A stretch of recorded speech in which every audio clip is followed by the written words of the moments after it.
Like I said at the beginning of the show, the Super Eagles have sort of kicked off their World Cup finally. A lot of people were disappointed after the first game against Iran.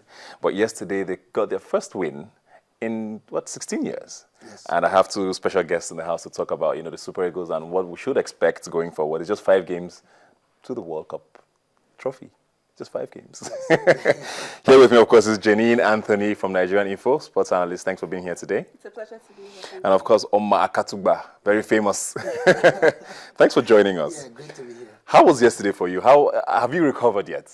Or was it, for some people actually still say we didn't do too well yesterday. What's your view of how we played yesterday? Even if you get like a scholarship, even if you hit a jackpot, it's never enough. You'd have to get more.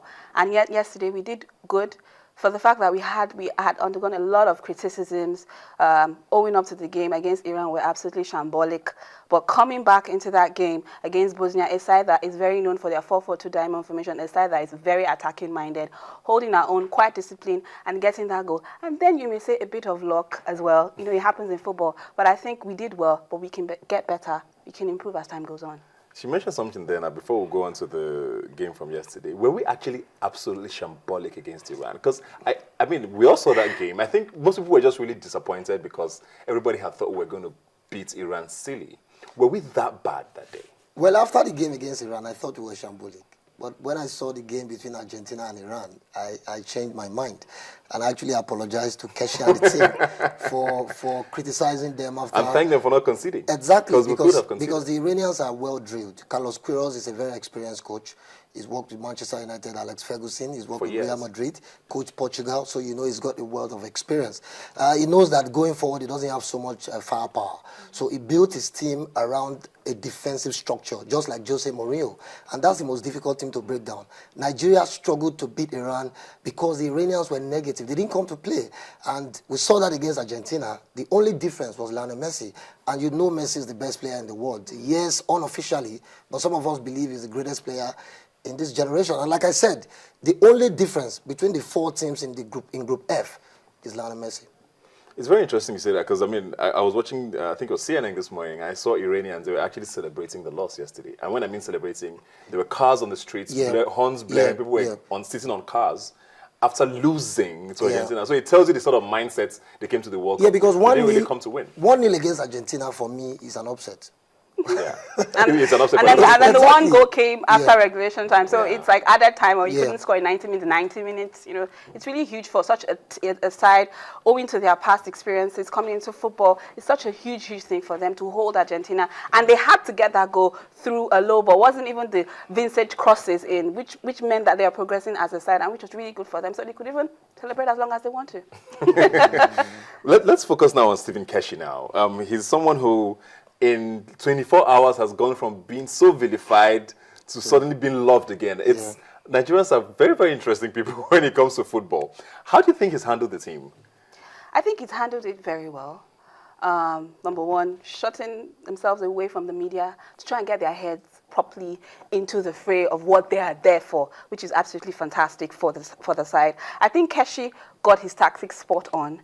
We know a Bosnian side that plays a very high line of defense. We're able to exploit it. Emenike schooled Spahic on 1 or 2 footballing lessons. I think what he was able to do, whatever number, I think what he was able to do was fantastic, making the side understand that this is, we're the defending champions of Africa. The African contingent have been quite woeful back at Cote d'Ivoire in the tournament. I think he's been able to put that around them. I know, for one, Keshi is a fantastic coach. He's very, very focused when he comes to bringing his boys together, getting them to do the work that they ought to do, barring any distraction. I think that's exactly what he's able to do with the boys. And then a personal thing from the boys, look, we could get better. We could not get out of this tournament, in such a state. And I think I was able to work out for the guys yesterday. Yeah. What has been the difference between the first 2 games? I mean, you can say, okay, he brought in Osaze, which of course was a difference with the lineup, but it seems that there was a mental shift with the team yesterday. I mean, very intelligent question. That was exactly what I was expecting, and you just asked me the question. I think the only difference was personnel. There was no difference. With due respect to Keshi, I didn't see any tactical direction. All I saw was a change of personnel. after so much pressure from Nigerian fans. I will tell you something. If Keshi had his way, he wouldn't have taken Osaze to the World Cup. It was pressure from journalists, some of us, members of the NFF, who said to him that you cannot go to the World Cup with kid gloves. You must go with your best players. Osaze is absolutely Nigeria's most experienced striker in Europe. And he keeps showing it, you know, season in, season out. So Keshi was forced to take Osaze. That is why he made that unsavory comment after the first game that Osaze didn't play to instruction. And I was like, if Osaze didn't play to instruction, then I think he should do that in the second game, because he was the only player who did well in the first game. So I think that the only thing that changed was personnel. Osaze came in for Victor Moses. Babatunde Michael came in for Ramon Aziz, who couldn't express himself in the first game because he was played out of position. Ramon Aziz plays in the defensive midfield for Almeria in Spain, and he did quite well. But Keshi put him forward, and he was in an unfamiliar territory, so life was difficult for him. Now he brought in Babatunde Michael, who is more direct, who is not a very creative player, but more direct and has something to prove. He was much maligned when he was included in the team. Yeah. I personally thought it was Keshi's project, Babatunde Michael. Babatunde Michael, Juwon Shani, I thought it was a personal project of Keshi. But they are beginning to prove me wrong. But I hope that when it matters most... But is it fair to give Keshi no credit at all? Especially, I want to talk about Victor Moses in particular now. Yeah. I don't think anybody would have dreamt of a day, that the day would come when we would play a game under Keshi without seeing Victor Moses even come on in the second half. If Victor Moses had played, we would still have won. We didn't win because Moses didn't play. We won because the referee disallowed Bosnia's one goal. That goal was clean.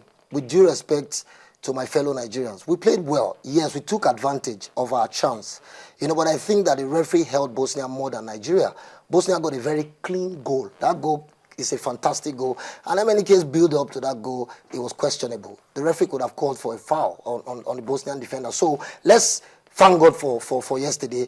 Give Keshi 30%, you know, for changing the personnel from the first game. Because, like I said to people, football has gone beyond formation to information. Information in the sense that what does the coach tell the players? Tactics don't win game. People overrate tactics. If you play 4-5-1 or 4-2-2 against a solid side, they will beat you anytime, any day. It's about application. It's about quality of players. That is why Argentina beat Iran, because they have Messi.